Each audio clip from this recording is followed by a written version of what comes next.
Hello and welcome to episode 26 of the podcast. So, today we are going to talk about something that crops up for almost everyone who delves into this work, and that is the challenge of being the person who is doing this work when those around you are not, and everything that comes with that. Okay. So, I'm not going to dive in too much because I don't want to overwhelm, but let's just touch into some stuff because I think it's such a common fear that when we start looking at our patterns, the perfectionism, the people pleasing, maybe we don't want to be the overgiver anymore. Maybe we can see there's some challenges or behaviors that maybe aren't healthy with our families or our partners or our kids. There can be this deep fear of, but what is the impact going to be on my life, on my relationships, if I do this work when they aren't doing this work? And maybe where they don't agree with this work, or they're resistant to this work, or they think that this work is a crock of shit, right? Being the person that still says, no, this is important to me, and I'm doing it anyway. It's no easy feat, right? It's no easy feat. Um, Especially because often what we can see is the behaviors that we've got are unhelpful. When we behave differently, we generally stop rescuing, overgiving, and doing things for other people that have probably disempowered them, but they've quite liked. Right?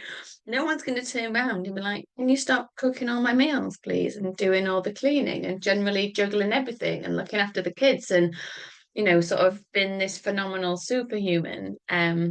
Because you seem tired. Like they're generally going to let you carry on. And I think it can be so, so challenging to do the work, but to then communicate to those people how you are different and how you want the dynamics between you to be different. And maybe your beliefs change and your thought processes change, right? And it could be one of the things that shuts us down the most because we all have this fear of upsetting other people, disappointing other people, being abandoned, being left. I have lost count now of the number of times where I've gone through a next shift or a big thing where I'm like, is my marriage going to survive this? Don't think it is. And then it does because we work through it. But it doesn't mean that the fear isn't real. It doesn't mean that the risk isn't real either.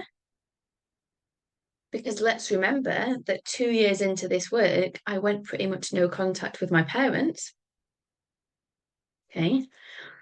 And so this isn't about how do we find the capacity to do the work when other people aren't, so that it's all happy families and everyone's happy ever after and it's all wonderful and peace and joy and light. It's not, that's not what I'm saying. It's how do you create what you need within you so that you can follow the path that life is trying to lead you on without feeling stuck, scuppered, trapped, fearful by the reactions of those around you. Because it's very easy for me to say, people that love you and are healthy and want to be around you will support and celebrate the changes that you are making to become healthier, by the way. You aren't making changes so that you can punish your husband. You're making changes so you can be healthier. And fundamentally, if that also means that you stop rescuing them and you get rid of your codependent relationship and you're no longer quite so enmeshed, so they also get to learn to stand on their own 2 feet.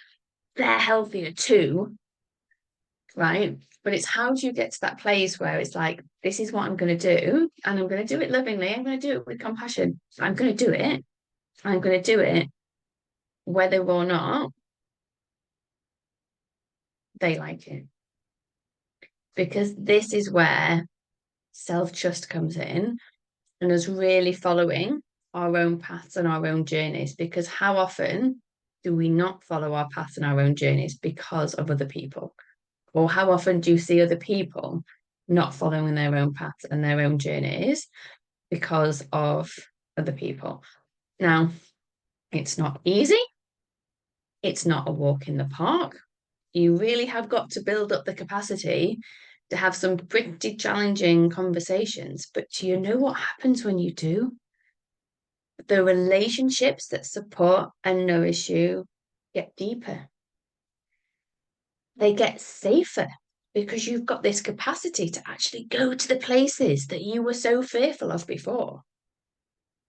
And the relationships that have always been dysfunctional and will always be dysfunctional, and that you can't exist in and be healthy, they will fall away. Or they will fundamentally alter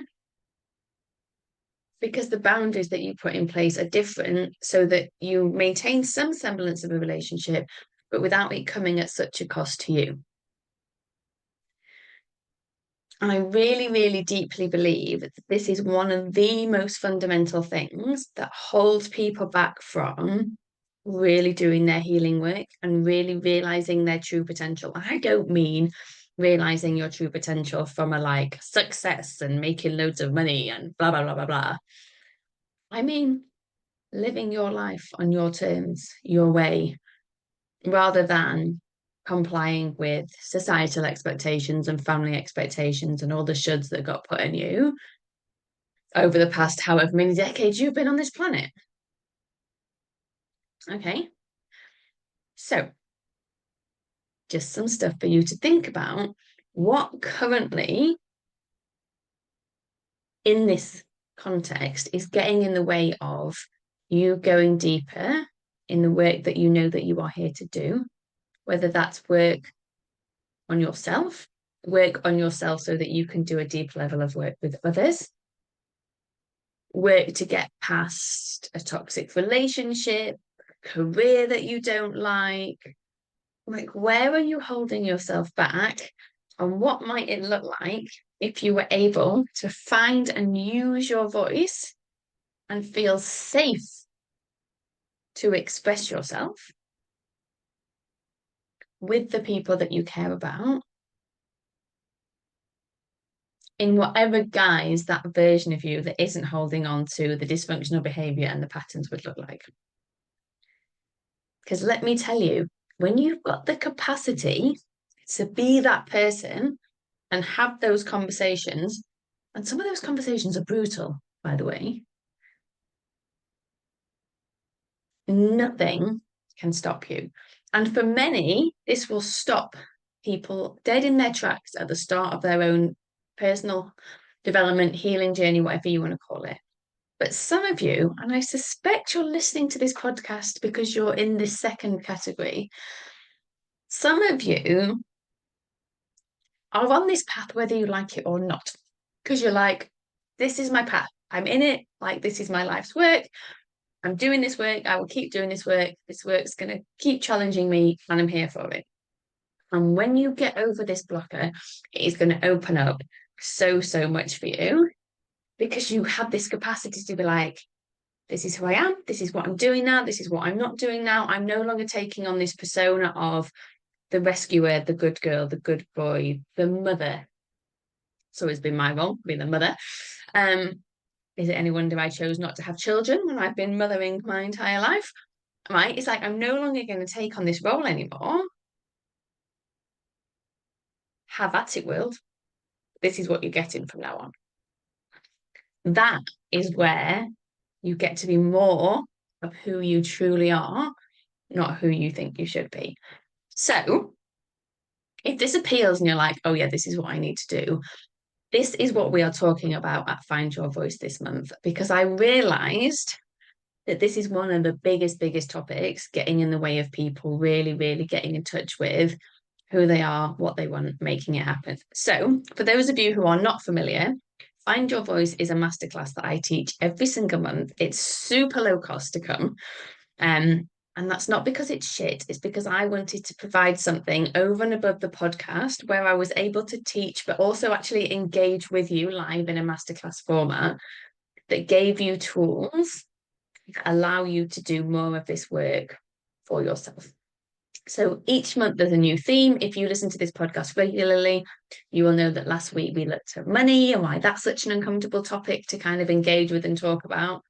So this month, and the class is on Monday, the 17th of June at 4 p.m. So this is always the fourth Monday of every month at 4 p.m. It's always Find Your Voice, but the topic and the theme changes. So this month, we are looking at how to find your voice and do the work when others around you are not. And you can use the code 10 off, all capitals, and you can come to that class for £19, which is probably about $24, depending on the exchange rate. You'll find the information for that in the show notes below. It's a 75-minute class. So I will share some of my hard-won lessons and stories on this for the work that I've done over the last 6 years. So I'll be talking more about like my family experience, the relationship with my husband, the relationship with my friends. I think it's super helpful when you hear somebody talking honestly about their experience of this stuff, because it helps you to put it in context as well as realizing that you're not alone. And then as a group, we will do an exercise where we look at where you maybe are not quite being true to yourself or using your voice. So, where there is a gap between your authentic self and the version of you that is showing up in the world. And then also, how do we create more safety in your system so that we can narrow that gap? So, it will be a super, super valuable class. And I just recommend that you go and find the link and you sign up. Please share this with anybody else that you think would be interested, because the more of you that feel empowered to use your voice and do this work, the better world that we are all going to end up living in. Like, the ripple effects of this stuff should not be underestimated. So I hope to see you on Monday. And let me know either on Monday when you sign up and like reply to the email and let me know, or just drop me a message. However you would normally contact me, let me know what your biggest blocker is to doing the work in the context of what the people you care about might think or might say, or what they actually have told you they think and what they have actually said. Because that's helpful for me because I can feed it into the class. All right, I will see you next time. Keep doing things your way. Keep looking for the spaces and the people that you can do this work with and feel safe and comfortable. I deeply, deeply believe that humanity is in a space and time where we need more people who are doing and who have done this work.